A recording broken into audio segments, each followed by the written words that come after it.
আপনার পরিচিত কিছু মানুষ আছে যারা এর কথা নিয়ে ওকে আর ওর কথা নিয়ে একে বলে বেড়ায়।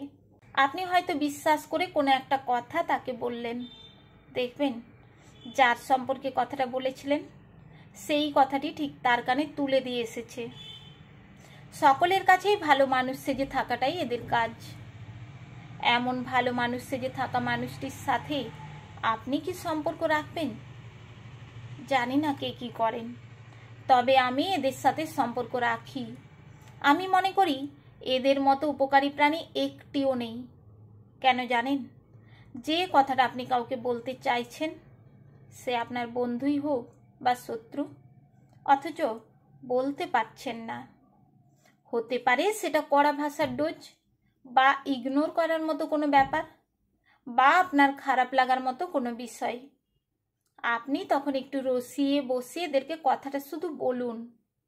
বলার পর একটু হালকা করে বলে দিন কথাটা যেন তাকে না বলে। তারপর আপনি নিশ্চিন্তে থাকুন। আপনার বলতে না পারা কথাগুলো সে কোট আনকোট সবটুকুই বলে দিয়ে চলে এসেছে। আপনার যে কত বড় উপকার এরা করবে আপনি ভাবতেও পারবেন না। এমন উপকারী বন্ধুর সাথে একটু বুঝে শুনে মিশলে আপনারই লাভ। আমি তো মনে করি এরা আমার দ্বিতীয় জীব। আমার জীব যে কথা বলতে পারে না সে কথা বলতে তখন এমন মানুষের জীবটাকে কাজে লাগায়।